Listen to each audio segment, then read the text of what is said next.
Bismillahirrahmanirrahim. Assalamualaikum warahmatullahi wabarakatuh. Perkenalkan, nama saya Ulfah, saya dosen pada program studi Pendidikan Agama Islam, Fakultas Agama Islam Universitas Islam Nusantara. Saya mengajar beberapa mata kuliah yang sesuai dengan bidang keilmuan saya, yaitu bimbingan dan konseling. Selain itu juga saya mengajar mata kuliah psikologi perkembangan peserta didik dan juga psikologi belajar. Video ini dibuat dalam rangka unjuk kerja Tridharma Perguruan Tinggi bidang pengajaran. Mata kuliah yang akan saya sampaikan pada kesempatan kali ini adalah mata kuliah bimbingan dan konseling dengan materi urgensi bimbingan dan konseling dalam pendidikan. Metode yang digunakan dalam penyampaian unjuk kinerja pada bidang pengajaran ini adalah dengan menggunakan DIA, Delivery, Interaction, dan Assessment. Dalam tahapan delivery, saya akan menyampaikan materi perkuliahan dengan menggunakan PowerPoint, sementara pada tahapan interaction saya akan bertanya jawab langsung dengan mahasiswa pada saat di tengah-tengah perkuliahan. Kemudian di terakhir assessment akan dilakukan dengan tanya jawab di akhir perkuliahan. Untuk lebih lengkapnya, mari kita saksikan video tayangan pembelajaran yang akan saya lakukan pada materi bimbingan dan konseling. Bismillahirrahmanirrahim. Assalamualaikum warahmatullahi wabarakatuh. Waalaikumsalam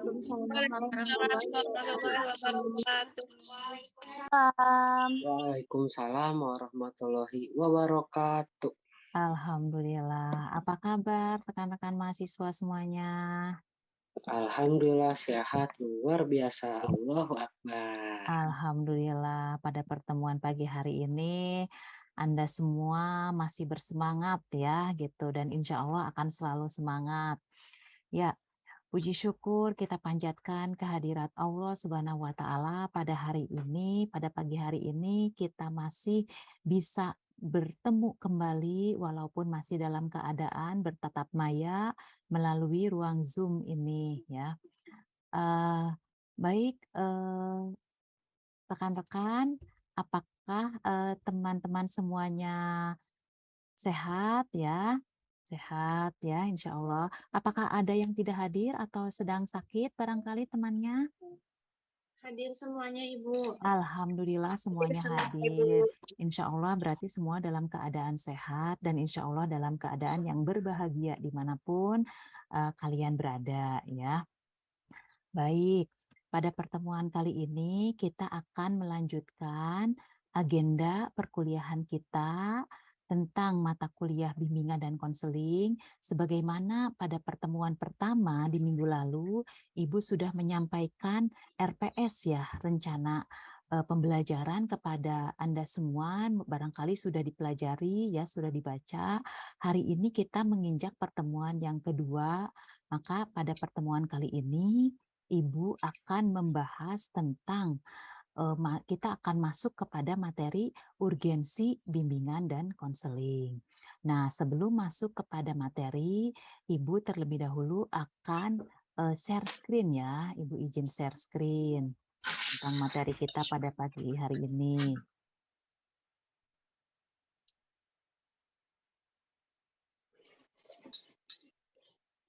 Oke, ya barangkali sudah bisa terlihat ya tampilannya, PowerPoint-nya di laptopnya masing-masing.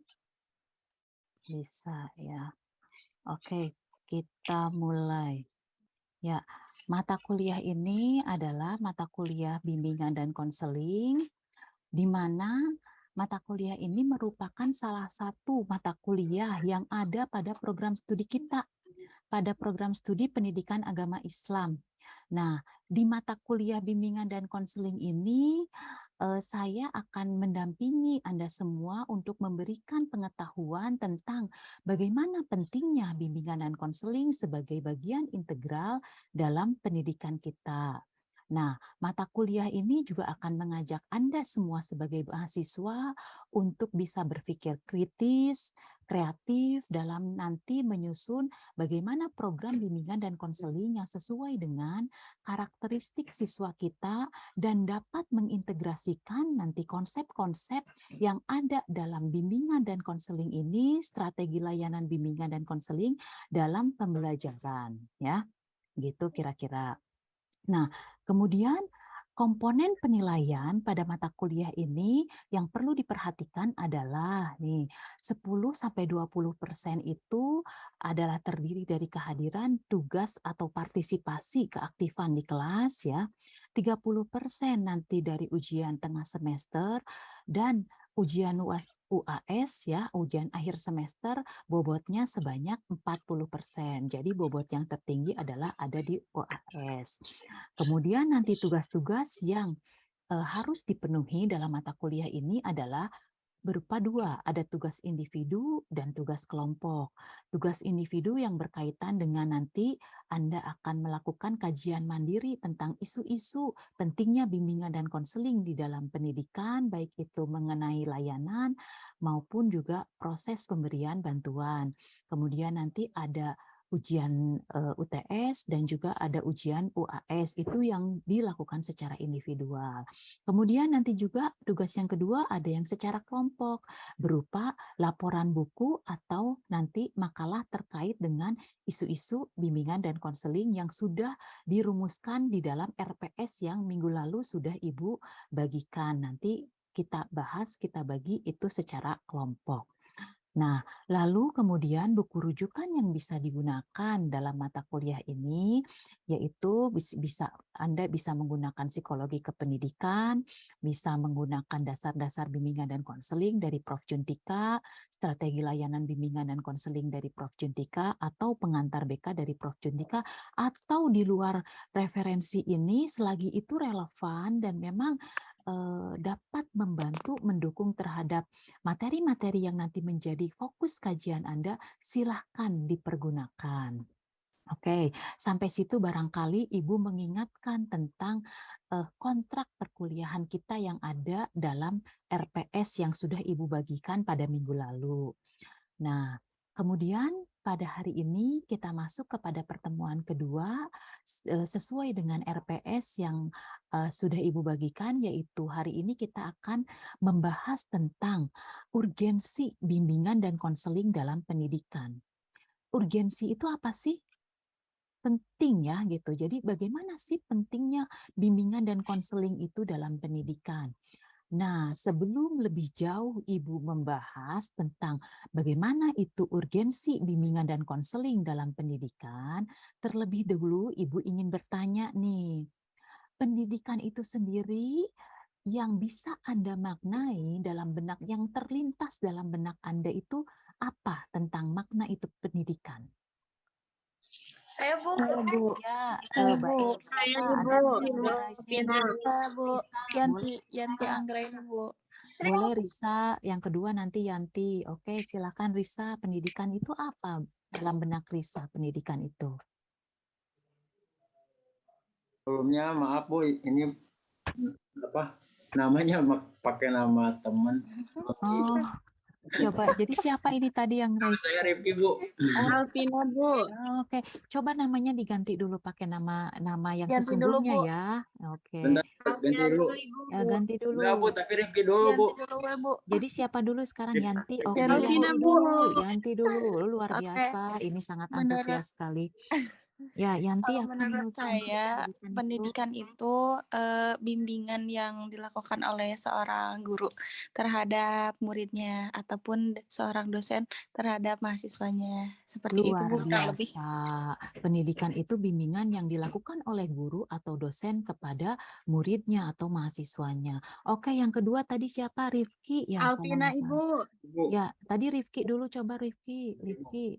kalau menurut saya pendidikan itu jalan menuju pembebasan umat manusia. Luar biasa. Jalan menuju pembebasan umat manusia. Terus kemudian tadi siapa? Satu lagi aja, satu lagi Alvina, tadi Bu. Alvina. Boleh Alvina. Kalau menurut saya pendidikan itu proses mendewasakan manusia Bu. proses mendewasakan manusia. Oke, luar biasa. Pandangan, pendapat, dan gagasan pola pikir yang sangat bagus, yang luar biasa dari yang tadi dikemukakan oleh teman-teman kita semua ya. Oke, sekarang saya akan bahas nih terkait dengan tadi apa yang sudah dikemukakan oleh teman-teman ya tentang urgensi bimbingan dan konseling.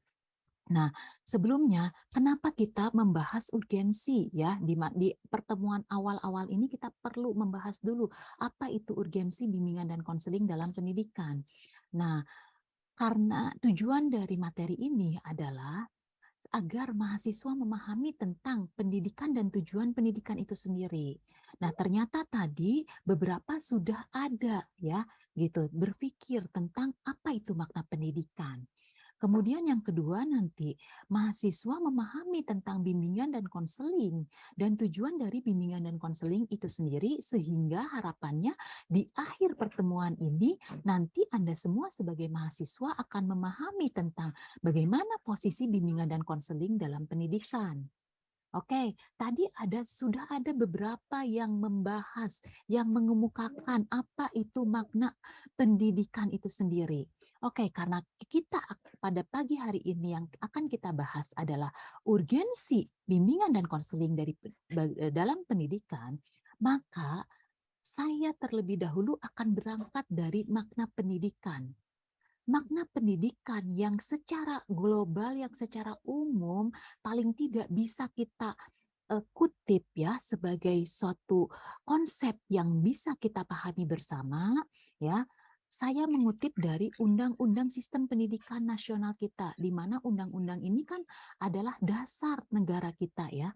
Nah, dalam Undang-Undang Sistem Pendidikan Nasional dijelaskan bahwa pendidikan adalah usaha sadar dan terencana, ya kan? Gitu. Untuk mewujudkan suasana belajar dan proses pembelajaran. Sehingga tidak salah tadi ketika ada yang menjawab bahwa belajar atau pendidikan itulah adalah proses belajar, ya kan? Yang diberikan oleh guru kepada muridnya, dari dosen kepada mahasiswanya. Nah, karena belajar itu atau pendidikan itu adalah usaha sadar dan terencana. Artinya apa? Pendidikan itu perlu sebagai usaha itu artinya perlu diupayakan secara sadar dan terencana. Nah, kemudian menarik tadi ada yang mengemukakan bahwa pendidikan adalah upaya untuk membebaskan manusia. Betul? Tadi siapa yang bilang bahwa pendidikan itu upaya untuk membebaskan manusia gitu. Ya, tadi kan ada ya. Jadi katanya membebaskan manusia gitu. Oke, pada hakikatnya secara fitrah, secara naluri manusia memang ingin bebas, ya kan? Gitu. Bebas dan itu fitrah, naluriah gitu. Hanya berbicara tentang konteks pendidikan di sini gitu ya. Artinya kebebasan itu adalah betul manusiawi, unsur yang ada dalam manusia. Nah, tapi karena pendidikan ini adalah sebagai upaya harus diupayakan, direncanakan. Pendidikan ini memiliki apa? Tadi sebagai sebuah proses, berarti pendidikan ini punya tujuan. Nah, kalau kita berproses, kenapa kita sebagai manusia itu berproses? Karena pasti ada tujuan yang diharapkan, ya.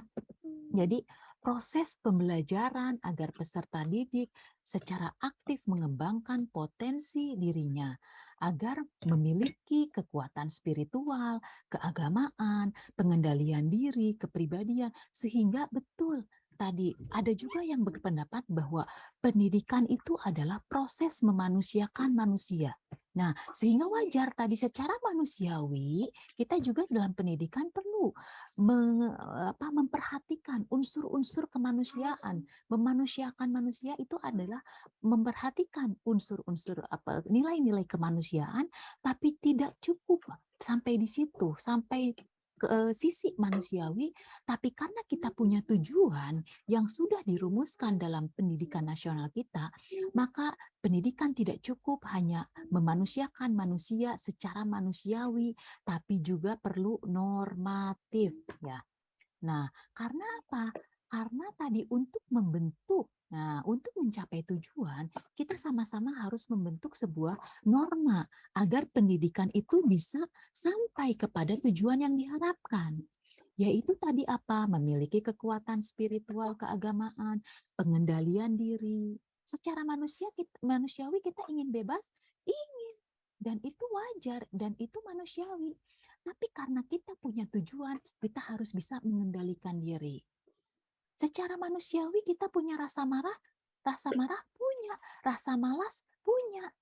Tapi karena kita punya tujuan, kita harus bisa mengendalikan diri. Aduh, hoream ayeuna kuliah. Oh, tapi saya punya tujuan. Nah, oke. Tadi tujuan Anda kuliah ini apa? Oke. Tujuan kuliah apa? Coba. Tujuan dari Anda kuliah apa? Ingin Menambah apa? wawasan, Bu. Menambah wawasan, luar biasa. Kemudian yang lain, Bu, Mengembangkan potensi, Bu. mengembangkan potensi. Kemudian ini buat cari pekerjaan, Bu. Bisa kan? buat cari pekerjaan bisa, betul, buat cari pekerjaan juga bisa. Nah, berarti kan apa? Ketika ada tujuan yang ingin dicapai, maka tadi dalam proses pendidikan unsur-unsur manusiawi itu pasti muncul. Tapi kita apa? Punya pengendalian diri. Karena kita punya tujuan. Kita harus selesai kuliah supaya kita dapat ijazah, supaya kita bisa lulus ya. Nah, tidak cukup itu aja, tapi kita punya kepribadian. Kita nggak ingin kan, kita hanya cerdas tapi culas, ya kan? Gitu. Pintar tapi picik, ya kan? Gitu. Tapi ingin kita, pribadi kita adalah pribadi yang betul-betul menunjukkan karakter dan nilai-nilai positif. Sehingga cerdas tapi berakhlak. Kan kita tidak ingin hanya menghasilkan lulusan yang cerdas tapi tidak berakhlak mulia.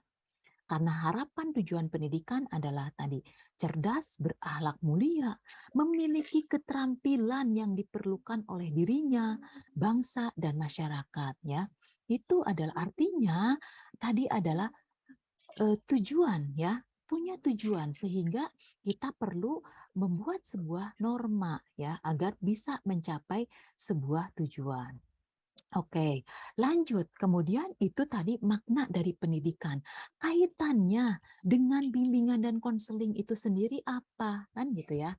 Terus Bu, gitu, kaitannya dengan BK apa gitu pendidikan itu? Kita lihat makna yang kedua. Yang pertama tadi kita melihat makna pendidikan nasional. Yang kedua makna bimbingan. Makna bimbingan kalau diartikan adalah bimbingan itu apa? Atau mungkin ada yang bisa mengutarakan ketika mendengar kata bimbingan itu apa? Kalau menurut aku ya, Bu, bimbingan itu membimbing seorang kayak membimbing dalam kebenaran, Bu. Misalkan ada seorang yang buruk dari perilakunya, terus kita dibimbing oleh guru agar perilaku buruk itu hilang. Jadi dia teh baik, Bu, perilakunya. Ya, luar biasa Latif.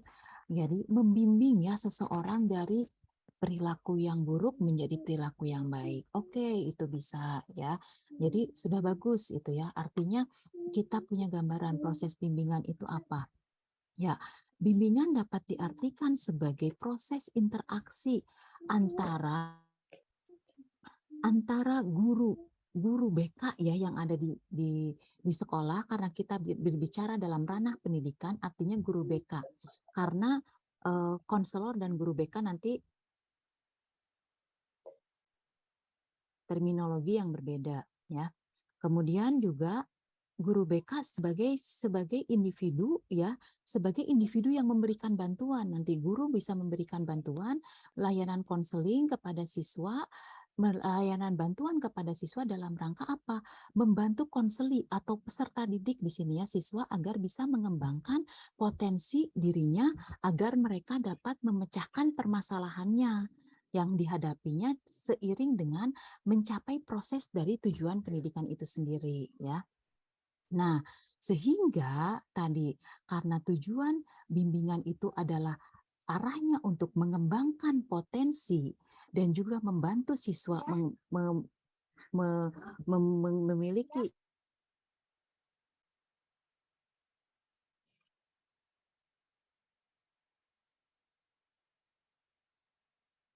potensi mengembangkan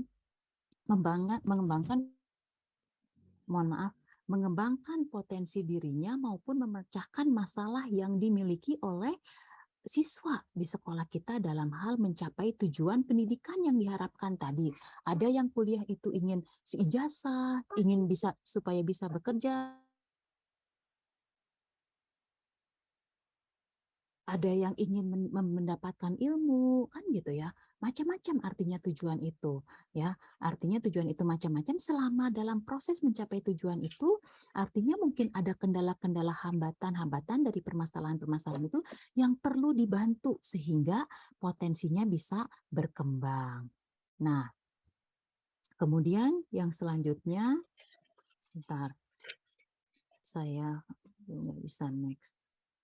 Nah, selanjutnya nih, artinya posisi dan kedudukan BK ya tadi untuk mengembangkan potensi dirinya, memiliki kekuatan spiritual, keagamaan. Artinya di sekolah itu adalah posisi bimbingan dan konseling itu tidak bisa terlepas dari sistem pendidikan yang ada di sekolah, di mana posisi BK atau sistem pendidikan ini akan terdiri dari 3 komponen utama dalam pendidikan. Ada manajemen dan supervisi, itu ranahnya kepala sekolah dan para pimpinan yang ada di sekolah, melalui kebijakan-kebijakan nanti yang dibentuk, yang dirumuskan oleh kepala sekolah agar untuk apa semuanya? Muaranya adalah mencapai perkembangan yang optimal bagi peserta didik. Kemudian tadi, perkembangan yang optimal dicapai melalui apa? Melalui pembelajaran yang ada di sekolah. Bagaimana tadi guru BK berperan? Bimbingan dan konseling ini adalah mengembangkan tadi potensi yang yang dilalui oleh siswa di sekolah melalui pemberian bantuan, melalui pemberian layanan yang bertujuan untuk perkembangan optimal, mencapai perkembangan optimal dari peserta didik itu sendiri. Maka gitu ya, di sini sudah jelas ya, tergambar jelas bahwa bimbingan dan konseling itu merupakan sebuah sistem yang tidak bisa dipisahkan dari dalam sistem bimbingan, sebuah komponen yang tidak bisa dipisahkan dalam sistem pendidikan itu sendiri ya. Jadi tadi ketika kita bicara bahwa tujuan pendidikan itu adalah untuk memiliki kekuatan spiritual, keagamaan, pengendalian diri, kecerdasan, akhlak mulia, keterampilan yang diperlukan oleh masyarakat dan dirinya, maka melalui aktivitas bimbingan dan konseling ini adalah mewujudkan perwujudan dari tujuan pendidikan itu sendiri. Dan kalau kita berbicara bahwa kecerdasan, akhlak mulia, keterampilan, maka artinya pendidikan itu tidak hanya menyangkut tentang bagaimana kita menyampaikan materi, tapi juga bagaimana proses kita untuk membimbing siswa kita agar sampai kepada potensi yang diharapkan. Baik, sampai situ materi yang bisa Ibu jelaskan. Oke, jadi dari materi yang tadi dijelaskan, nah kira-kira gitu. Sekarang sebagai Ibu ingin bertanya, jadi dari sekian materi yang tadi dijelaskan oleh Ibu, beberapa materi tadi yang dijelaskan oleh Ibu terkait tentang urgensi bimbingan dan konseling dalam pendidikan. Jadi makna pendidikan itu sendiri, tujuan pendidikan itu sendiri apa menurut kalian? Tujuan pendidikan itu apa?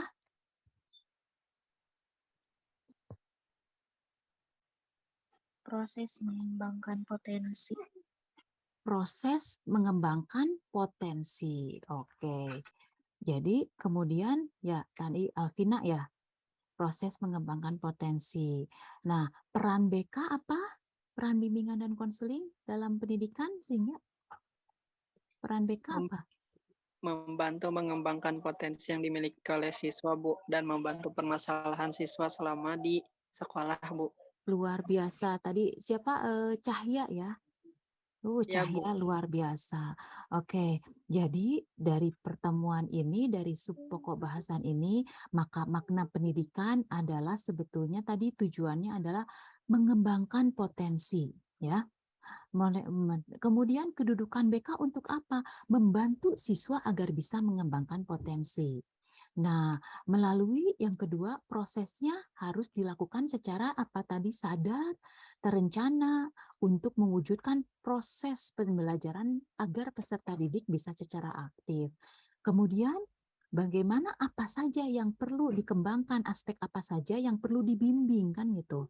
Nah, tadi aspek spiritual, keagamaan, pengendalian diri, kepribadian, kecerdasan, akhlak mulia, dan juga keterampilan sehingga individu itu tadi membantu individu untuk mengembangkan potensinya, artinya pendidikan dan bimbingan ini berfungsi untuk mengembangkan potensi individu agar mereka menjadi pribadi yang bisa memahami potensi dirinya yang diperlukan oleh masyarakat, bangsa, dan negara. Oke, barangkali luar biasa tadi itu yang pertemuan kita ya, materi kita yang kita bahas pada pagi hari ini tentang urgensi bimbingan dan konseling. Untuk selanjutnya tadi ya, walaupun sudah ada beberapa tadi yang sudah bisa menjawab tentang apa itu tujuan pendidikan dan peran BK dalam pendidikan.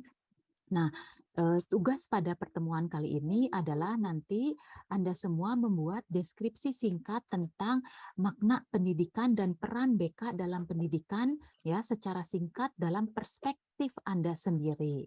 Nah, tugasnya nanti dikumpulkan di dalam Google Classroom yang sudah Ibu buat ya, yang sudah Ibu bagikan linknya kepada Anda semua.